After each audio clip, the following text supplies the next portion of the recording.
Boa tarde, pessoal. Estão animados aí?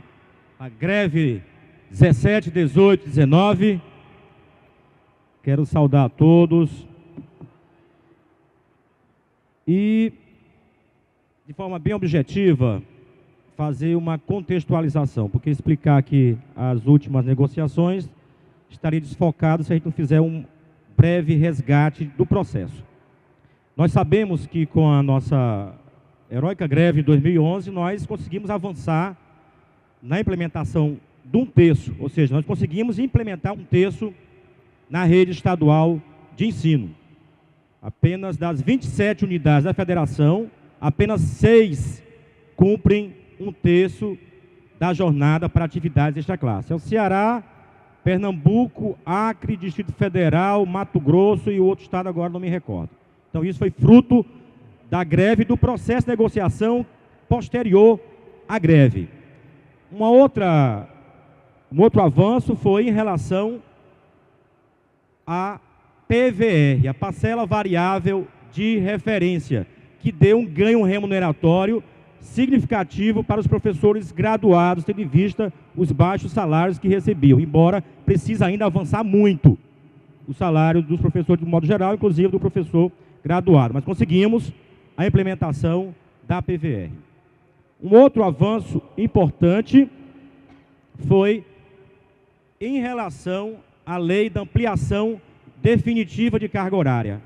A atual lei possibilitará o professor ampliar de 20 para 40 horas, inicialmente os professores que ingressaram a partir de 31 de dezembro de 2003, em todos os espaços da escola. Ou seja, não só na regência de classe, mas se tiver em laboratório, tiver no núcleo gestor, vai poder ampliar esta carga horária. Pois bem, foram vários avanços conquistados, né, na luta e na negociação, porém, temos algumas pendências. Em face dessas pendências, o sindicato APEOC, já ainda no final do ano passado, nós apresentamos já em outubro uma proposta de atualização da PVR. Nós não concebemos a PVR para ficar congelada, de modo algum. Nós queremos a PVR reajustada, né, anualmente, já que a PVR é possível se levar para a aposentadoria. Com 60 meses de contribuição, você leva a PVR para a aposentadoria. E quem tiver prestes a aposentar, se contribuir por um tempo menor a esse, leva proporcional à PVR.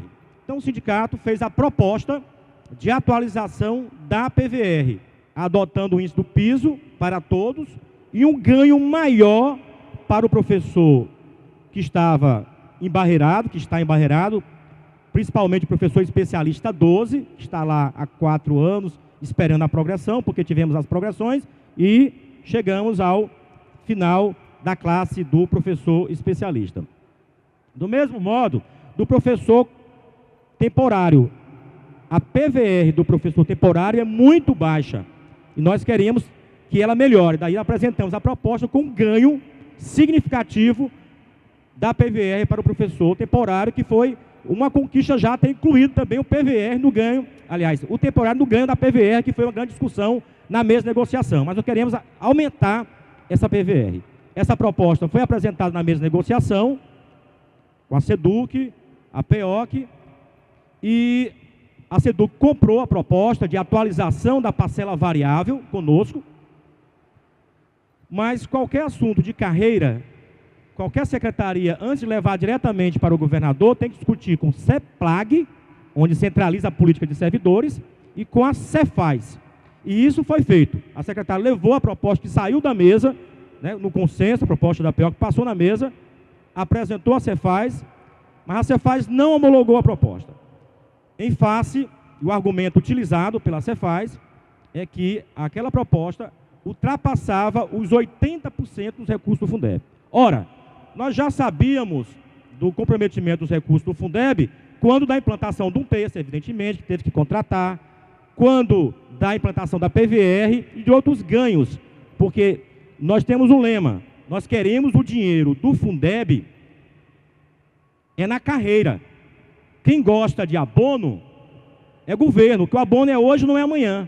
O abono de 2012 e 2013, que na realidade se referiu a 2012, foi porque nós saímos de 64% do recurso do Fundeb para 77%, e naquele ano um terço só foi aplicado a partir de agosto.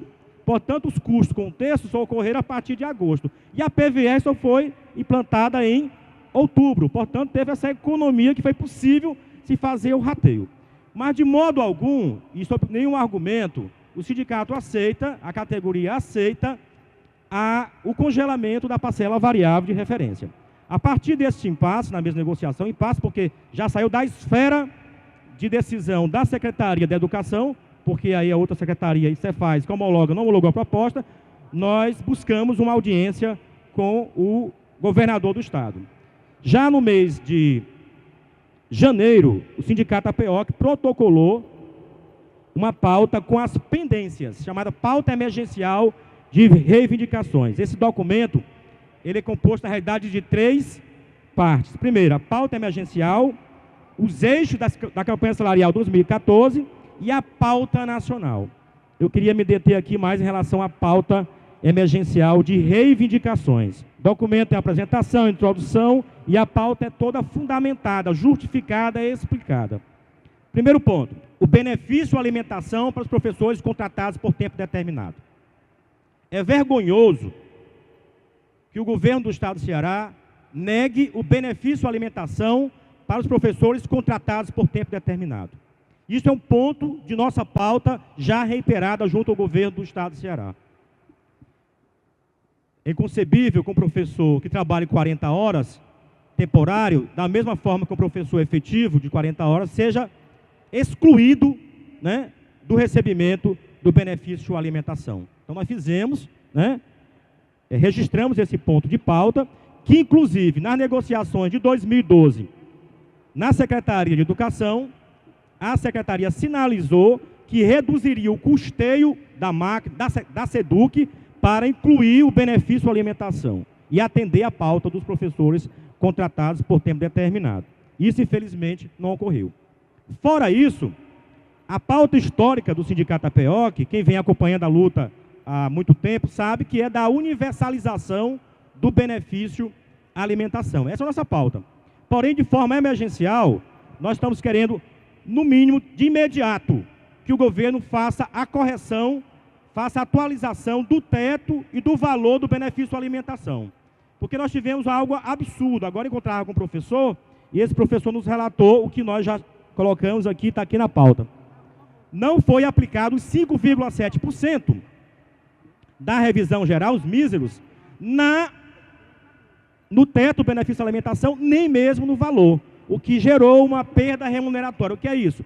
O professor teve os 5,7, mas não teve os 5,7 no teto, acabou deixando de receber o benefício alimentação. E disso nós falamos com veemência, tanto na Secretaria de Educação, quanto no gabinete do governador. O outro ponto, correção da PVR do Fundeb com implantação retroativa, ou seja, garantir, né, a correção da PVR Fundeb com um ganho maior, um ganho de destaque para o professor graduado temporário, tendo em vista que o graduado efetivo teve uma maior PVR, que saltou a remuneração, que era de R$ 1.800 para hoje R$ 2.500 por 40 horas, mas a remuneração do temporário não teve essa PVR, teve uma PVR de aproximadamente R$ 160. Nós queremos que a PVR do professor temporário também tenha um ganho real maior, da mesma forma que o professor que a gente chama popularmente o embarreirado, o professor que tem a barreira, né, da evolução funcional. O outro ponto é em relação ao retorno da possibilidade de evolução funcional pela via da progressão horizontal. O que é isso? Né? É isso que estou colocando aqui, é que a gente possa quebrar a barreira de evolução funcional para o professor referência 12. Vou explicar melhor. O professor efetivo, não só o 12, mas também o mestre, né, por conta dos nossos avanços nas progressões, ele acabou chegando à última referência da classe dele. E não tem mais como evoluir, porque no caso do 12, do especialista, a próxima referência é a 13, só vai para 13 com o título de mestre. Portanto, que nós queremos que seja quebrada a barreira ou ir para a referência 13 E aí o que diferencia do mestre? A gratificação de 20%. Ou, por outra, que é melhor, criar uma classe dentro, né, uma espécie de subclasse dentro da classe especialista. Por exemplo, referência 12A, 12B, 12C, 12D, por exemplo, antes de chegar à referência 13, possibilitando o retorno à evolução funcional, considerando, gente, que mais de 80% dos professores se encontram nessa situação. Um outro ponto é em relação à aposentadoria dos professores detentores de gratificação extra-classe. Isso aqui significa o seguinte: professores já afastados para aposentadoria, que tinham a gratificação extra-classe, porque toda a jornada era de interação com o aluno. Antes nós tínhamos 1/5. Então aquele professor que não tinha 1/5 para planejar dentro da jornada na escola recebia essa gratificação. Mas por um erro de implantação, esse professor, por uma divergência entre Tribunal de Contas e PGE, precisa de uma lei para que regularize a situação funcional desse professor. Também foi apresentado isso para o governador do estado. O direito à ampliação definitiva de carga horária. Nós comemoramos o avanço na lei aprovada, que, como eu disse antes, essa lei que foi aprovada, ela nos assegura a porta aberta para ampliação definitiva de carga horária, não como a lei anterior, que dava um período para você optar. Vai ficar aberta a possibilidade da ampliação definitiva de carga horária.